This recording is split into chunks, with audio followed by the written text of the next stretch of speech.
नमस्कार, मैं हूं मृत्युंजय कुमार झा और कमोडिटी सुपरफास्ट में आपका स्वागत है। सबसे पहले हम बात करेंगे कि इस वक्त बाजार में कहां पर हलचल हो रही है। शुरुआत करते हैं गोल्ड और सिल्वर की कीमतों से। तो सोने चांदी की गिरावट कम हो गई है। एमसीएक्स पर सोना 50,350 रुपए के करीब है। चांदी 61,000 के ऊपर भाव है चांदी का, और गोल्ड में करीब 200 रुपए और चांदी में करीब 100 रुपए की गिरावट है। शुरुआती कारोबार में करीब 600 रुपए तक की कमजोरी दिखी थी। अंतर्राष्ट्रीय बाजार में गोल्ड के दाम $1900 के नीचे हैं। इसके अलावा अगर हम बात करें क्रूड की, तो अंतर्राष्ट्रीय बाजार में क्रूड कीमतों में अच्छी तेजी है। 3.5% तक दाम यहां पर बढ़े हैं। ब्रेंट 40 और WTI क्रूड 38 के ऊपर है। लेकिन घरेलू बाजार में गिरावट है और करीब 1% नीचे भाव ट्रेड कर रहा है। 2800 रुपए के करीब है भाव। ट्रंप की सेहत में सुधार की खबर से बाजार संभला है। और नॉर्वे में ऑयल वर्कर्स की हड़ताल, उत्पादन प्रभावित होने की आशंका है। ये कुछ डेवलपमेंट है क्रूड को लेकर। इसके अलावा अगर हम बात करें बेस मेटल की, तो बेस मेटल में अच्छी तेजी है।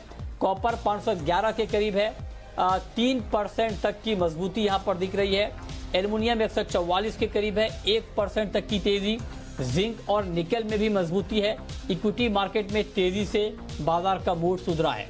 इसके अलावा तेल और तिलहन में प्रॉफिट बुकिंग है। सोयाबीन का वायदा 2% टूटा है, 3800 के करीब है। सोया ऑयल 890 के करीब।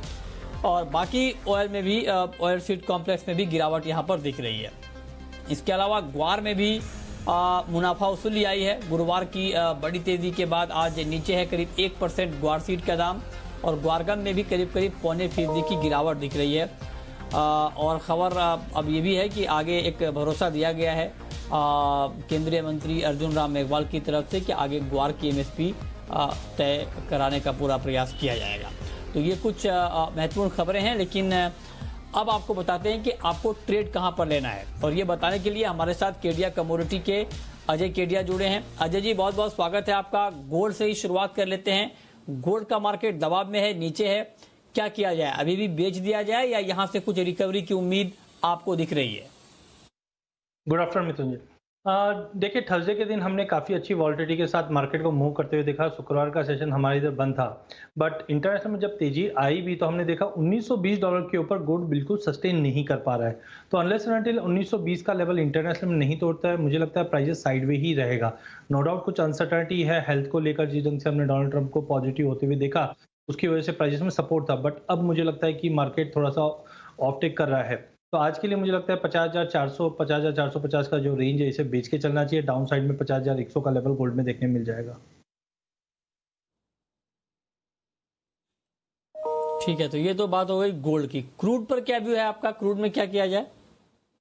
बिल्कुल, हमने थर्सडे के दिन जैसे हमने मोमेंटम देखा था वही कैरी इन अभी भी हो रहा है। थोड़ी रिकवरी जरूर दिखा रहे हैं लोअर लेवल से, बट डिमांड कंसर्न अभी बना हुआ है, क्योंकि जब यूएस के प्रेसिडेंट अगर पॉजिटिव आते हैं तो डेफिनेटली एक कंसर्न हो जाता है कि यूएस में और नंबर्स बढ़ रहे हैं। तो ओवरऑल मुझे लगता है एनर्जी डिमांड कंसर्न की वजह से ये गिरावट और बढ़ सकती है। इंटरनेशनल में भी $38 के नीचे बिल्कुल कंटिन्यू होल्ड कर रहा है। तो टाइमिंग डोमेस्टिक मार्केट में वॉलिटिलिटी जरूर है, बट हमें लगता है कि 28, 28, 30 का जो रेंज है, इस रेंज में बेचना चाहिए। डाउन साइड में 2740 तक का लेवल हम क्रूड में भी देख पाएंगे। ठीक है, तो ये राय आपकी हो गई क्रूड के ऊपर। कॉपर का मार्केट आपको कैसा लग रहा है? कॉपर में इस वक्त जो करंट मार्केट प्राइस है कॉपर का, इस भाव पर क्या ट्रेड लिया जाए? थर्सडे के दिन हमने देखा था सबसे बड़ी गिरावट है, करीबन हमने इसमें 30-35 रुपए की गिरावट देखी। नो डाउट थोड़ी रिकवरी अभी आ जरूर रही है, बट जो मैन्युफैक्चरिंग एक्टिविटी की जो डेटा पॉइंट भी है, वो मुझे लगता है अब everything has been discount. China market भी जो हॉलिडे पे था, उसकी वजह से डिमांड नहीं थी, जिसकी वजह से ये गिरावट आई, और हो सकता है कि फर्दर ये गिरावट बढ़ सकती है। टाइमिंग मुझे लगता है 512 का इंपॉर्टेंट सपोर्ट है। प्राइजेस ये लेवल तोड़ता है कॉपर तो बेच के चलना चाहिए। 516 का स्टॉप लॉस रहेगा, और डाउन साइड में मुझे लगता है 504 तक के लेवल फिर से हम कॉपर में देख पाएंगे। अच्छा, तो कॉपर में आपको लगता है कि ये ट्रेड का अच्छा एक लेवल होगा, जो भी आपने बताया। लेकिन इसके अलावा अजय जी, एग्री मार्केट में चना वायदा आज भी तेज है। क्या अभी और तेजी की गुंजाइश है, या यहाँ पर कुछ प्रॉफिट बुकिंग हम देख पाएंगे?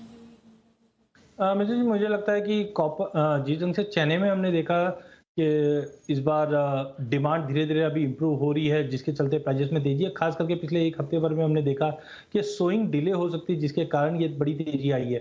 टेक्निकली ओवरबॉट में है सिचुएशन और घबराहट है अभी भी, जिस ढंग से हायर लेवल्स पे यहाँ पे बाइंग नहीं हो पा रही। तो टाइमिंग मुझे लगता है मार्केट कंसोलिडेशन फेज़ में रहेगा।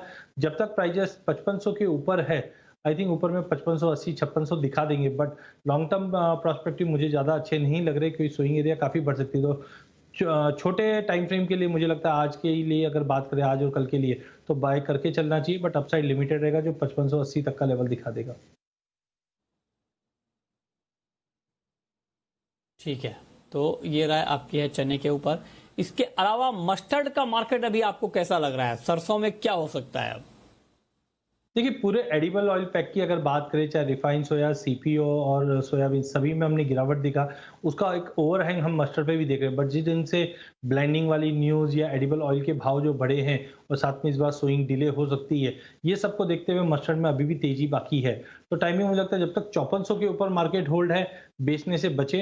अपसाइड में मुझे लगता है 5550 से 5600 तक का भी लेवल दिखा देगा। आज थोड़ा सा मार्केट रिट्रेस कर रहा है, तो बेटर है 5450-60 की रेंज में हमें फिर से लेके काम करना चाहिए।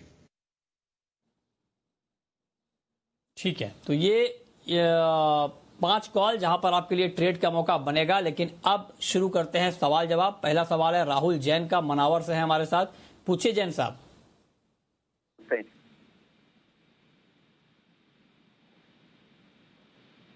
हेलो जी पूछें। हेलो। जैन साहब आपकी आवाज आ रही है, पूछिए। हाँ, यूएस से जो पैकेज आ रहा है, तो इसको सिल्वर का मार्केट या गोल्ड का मार्केट डिस्काउंट कर चुका है, या फिर इसका असर आएगा और सोने चांदी में दीपावली तक इस पैकेज के बाद और दीपावली की जो ग्राहकी रहेगी उसके हिसाब से दीपावली तक चांदी की क्या पोजीशन रहेगी? ये बड़ा अच्छा सवाल आपने पूछा है और लोगों के मन में इसको लेकर बहुत सारे कंफ्यूजन भी हैं। तो अजय जी बताएं, जो पैकेज आने की बात हो रही है अमेरिका में, हालांकि हमने बीच में मार्केट में उसका इंपैक्ट देखा था, तेजी आई थी, लेकिन ये जानना चाह रहे हैं जैन साहब कि क्या उसको पूरा डिस्काउंट कर लिया है मार्केट ने? मतलब जितना इंपैक्ट आना था वो आ चुका है या अभी कुछ और आना बाकी है? और ऐसे में दिवाली तक के लिए क्या टारगेट होगा गोल्ड में और सिल्वर में? देखिए जी, मुझे लगता है कि जो पैकेज की घोषणा है मार्केट 50% डिस्काउंट कर चुका है, क्योंकि अभी भी इम्पोर्टेंट है उसमें अमाउंट या साइज ऑफ जो ये पैकेज है वो क्या रहेगा, क्योंकि अगर थोड़ा भी डिवेट होता है तो डेफिनेटली उसका इम्पैक्ट पड़ेगा। बट ओवरऑल मुझे लगता है कि अभी प्राइजेस जैसे हमने सितंबर मंथ में कंसोलिडेशन या वीकनेस देखी थी, अक्टूबर फर्स्ट हाफ तक मुझे लगता है कंसोलिडेशन फेज ही रहेगा। बट दिवाली की बात करें तो मुझे लगता है फैक्टर्स में कोई चेंजेस नहीं आया, अभी भी लॉन्ग टर्म फैक्टर्स अभी भी पॉजिटिव है।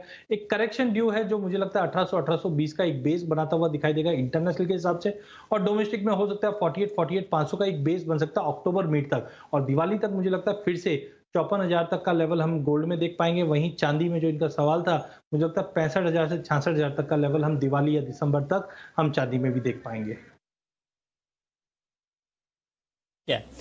अगला सवाल है मुरारी लाल का, जयपुर से हमारे साथ जुड़ रहे हैं। पूछिए मुरारी जी। हेलो जी पूछें। हाँ, ग्वार में क्या है, मतलब ग्वार की पोजीशन क्या रहेगी? ये हमारे साथ जुड़ रहे हैं, पूछिए। बताइए अजय जी, ग्वार में आगे क्या होने वाला है? गुरुवार को अच्छी तेजी आई थी लेकिन आज गिरावट आ गई है, क्या आउटलुक है अभी ग्वार का?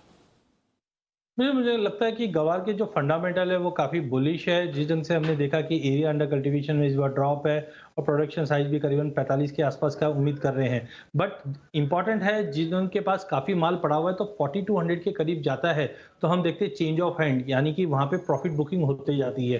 तो टाइमिंग मुझे लगता है 4200 का लेवल जब तक ग्वार नहीं तोड़ता है, एक दायरा बना हुआ रहेगा जो 3850 से 4200 के बीच में ही रहेगा। 4200 का लेवल तोड़ने के बाद ही हम 4650 का लेवल देख पाएंगे। बट ओवरऑल अगले 2 महीना हम ग्वार में एक पॉजिटिव ट्रेड बनते हुए देखेंगे। बिल्कुल लेके चलना चाहिए, अगर माल है तो बिल्कुल होल्ड करके चलना चाहिए। ठीक है, तो आप कह रहे हैं ग्वार में तेजी की गुंजाइश है, आगे दाम ग्वार के बढ़ सकते हैं और 4100 के करीब ग्वार में ट्रेड हो रहा है। एक सवाल मेरा अजय जी आपसे होगा, मेटल में भी आपने कॉपर के बारे में बताया, लेकिन जिंक और लेड, अगर इन 2 कमोडिटी में ट्रेड लेना हो तो वहां पर क्या करना चाहिए? मुझे लगता है कि जिंक अच्छी कमोडिटी रहेगी बेचने के लिए, क्योंकि मल्टीपल ऑफ टाइम हमने टेक्निकली भी देखा 195 196 के ऊपर होल्ड नहीं कर रहा है, डिस्पाइट इसमें इन्वेंट्रीज का पहले थोड़ा सपोर्ट था, बट अब मुझे लगता है कि जितने भी पॉजिटिव न्यूज थी इकोनॉमी ओपन अप के, ये सब डिस्काउंट हो चुके हैं और चाइना का भी इतनी ज्यादा फ्रेश बाइंग नहीं आ पा रही, तो टाइमिंग मुझे लगता है जिंक में मुझे बिकवाली ज्यादा लग रही है एज कम्पेयर टू लेड, जो 180 का लेवल तोड़ के 177 तक का लेवल दिखा देगा। वहीं लेड में भी इसका ओवरहैंड दिखेगा, जो लेड में मुझे लगता है कि प्राइजेस में डाउन साइड रहेगा, जो 138.50 से 139 तक का लेवल दिखा देगा। अच्छा, ठीक है, तो ये राय है आपकी। चलिए अगला सवाल है रवि जैन का, पूछिए रवि जी। सिल्वर पर है एक्चुअली, इस अक्टूबर मंथ में क्या करना चाहिए सर? बाय करके चलना चाहिए या सेल करके? अक्टूबर मंथ में क्या करना चाहिए, बाय करके चलना चाहिए या सेल करके? ओके, बताइए अजय जी, अक्टूबर के लिए चांदी में क्या किया जाए, खरीदा जाए बेचा जाए? देखिए लॉन्ग टर्म तो अभी भी चांदी में तेजी है, बट अक्टूबर मंथ में ट्रिगर्स काफी ज्यादा रहेंगे, मीट्स भी काफी ज्यादा रहे, तो मार्केट जब तक एक प्रॉपर लेवल ब्रेकआउट नहीं, जैसे $25 का लेवल इंटरनेशनल में और डोमेस्टिक मार्केट में 63,000, जब तक ये लेवल ब्रीच नहीं होता है, मुझे लगता है मार्केट में गिरावट का रुख रहेगा अगले 15-20 दिन तक, जो डाउन साइड में 58,000 तक का लेवल हम चांदी में डाउन साइड में देख पाएंगे, या इंटरनेशनल की बात करें तो 22 साढ़े 22 के आसपास का एक बेस बनता हुआ दिखाई देगा। तो अक्टूबर मंथ मुझे लगता है मार्केट कंसोलिडेशन में और थोड़ा वीकनेस के साथ ट्रेड करता हुआ दिखाई देगा। ठीक है, अगला सवाल मनोज जैन साहब का है, आप पूछिए मनोज जी।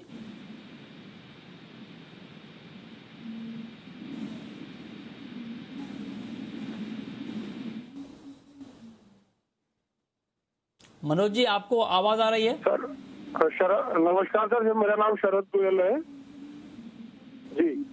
मेरा निकिल पे सवाल है। अच्छा, सर जी जी, पूछें पूछें। सर निकिल पे सवाल है अजय जी से कि 15-20 दिन के सिनेरियो में क्या करना चाहिए निकिल में? 15-20 दिन में निकल में क्या करना चाहिए, बताइए अजय जी। 15-20 दिन के लिए क्या किया जाए निकल में? जिस ढंग से हमने निकल में देखा था कि प्राइजेस 1100 के नीचे गया था, वहां पे एक हमने हेड एंड शोल्डर पैटर्न बनते हुए देखा था, तो अनलेस एंड अनटिल 1080 के ऊपर नहीं निकलता है प्राइजेस में, मुझे गिरावट का रुख लग रहा है, जो 1000 से 1020 तक का लेवल दिखा देगा। इससे पहले हमने देखा आयरन ओर के प्राइजेस में और स्टेनलेस स्टील के डिमांड बढ़ने की वजह से निकल को मजबूती मिली थी, बट एज ऑफ नाउ कोई मेजर डिमांड वापस शिफ्ट नहीं होते हुए दिखाई दे रही है। तो अगले 15-20 दिन की अगर व्यू की बात करें तो मुझे लगता है 1000 से 1020 तक का लेवल हम निकल में देख पाएंगे। जी, बहुत शुक्रिया अजय जी आपका हमारे साथ जुड़ने के लिए, बताने के लिए कमोडिटी में कहां पर कमाई के मौके बनेंगे। तो फिलहाल इस बुलेटिन में इतना ही।